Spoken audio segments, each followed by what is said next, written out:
Well, Ahsoka's fourth episode, Fallen Jedi. Yeah. Rolled out. Well, full disclosure, I'm pretty burnt out already on it. And that's increasingly just Star Wars overall. Because I've already said, look, even if they do the World Between Worlds thing, that either suggests or outright retcons the sequel trilogy, but I never really thought they'd do. No, they should do it. But even if they did, the quality of writing on these stories is just so bad. You know, and that's doesn't even involve any of the woke stuff. And so it's like, ugh, I'm not interested in that. So I don't know. Objectively, it's sort of kind of not as bad as the previous ones, but that's only by accident and just the circumstance of whatever little plot they had, which was basically, they've got to repair their ship. Oh no, they get discovered. They got to have a fight with Shin and Morak or whatever. Who is that guy? They've got him in the cool mask and everything. Man, all kinds of guesses. Could he be an evil Ezra?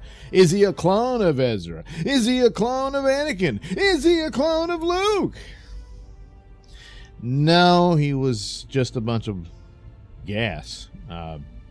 He kind of just farted his soul out when Ahsoka killed him. Yeah. Now, I suppose they could reveal, oh no, they got plenty of those, and they're all clones of, fill in the blank. It doesn't matter. And that could be. But part of the problem with approaching this is to constantly think, Because they didn't think, so you shouldn't either, It's just, look, spaceships. Look, lightsabers. Well, the problem with the lightsabers is the fights just aren't all that spectacular. So the big confrontation between Baylan and Ahsoka, well, for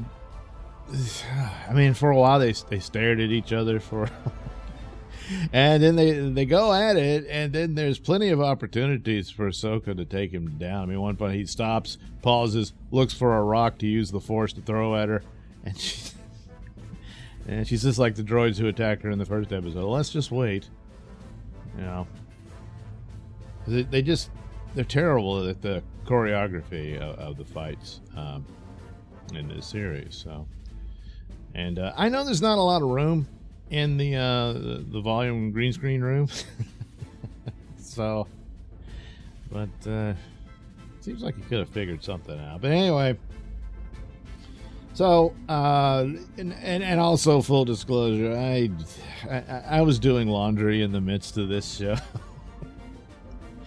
So maybe I missed a few minutes or so, or seconds rather, about Hera, of course, decides to defy orders, gathers together a small squadron, and heads over to help Ahsoka. And because she's a loyal, good friend. But she's not that good of a mother because she brings her little son with her into a battle.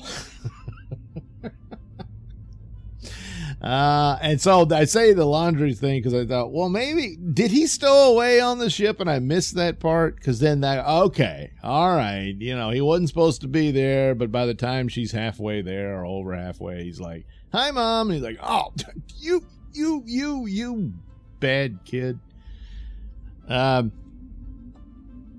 But I don't, that wasn't the case, was it? I don't think so. So it's like, well, look, you can't just get a babysitter on the fly like that, So she had to take him. So anyway, there you go. There's that. So no big reveal for Marek or whatever the hell his name is. Maybe later, like I said, if it's a bunch of clones, I guess it doesn't, it could be more. Yeah.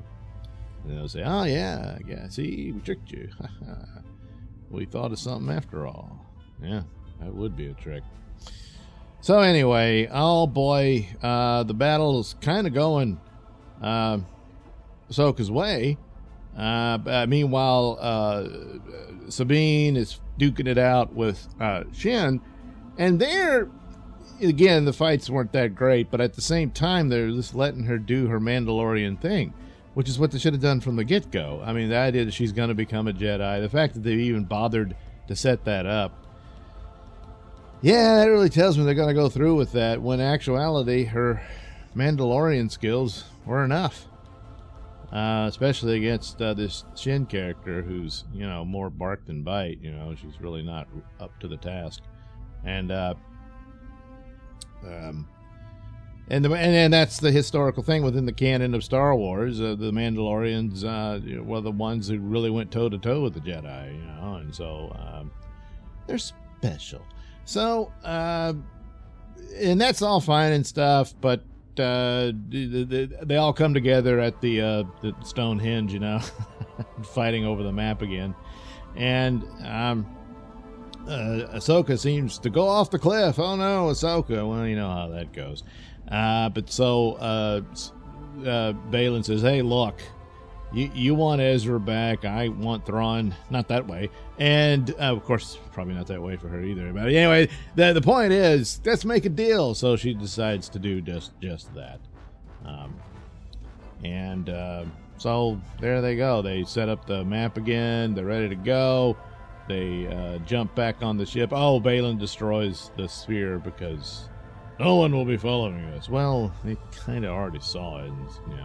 So anyway, they take off, and Hera's like, hey, they're about to jump into hyperspace. And yeah, they are. And they jump into hyperspace and demolish her squadron. She manages to survive. And the guy, the recurring Jedi pilot, really old dude, he survives, of course, because he's not a red shirt. And the rest, well, you know, they're ash. And, oh no. Oh, that's terrible. If only they could have seen it. Yeah. So, but what happened to Ahsoka? Well, she mysteriously wakes up in the world between worlds. Oh, here we go. And, she's not alone. Who do you think's in there with her? Well, she turns around and it's Anakin. Oh! Yeah.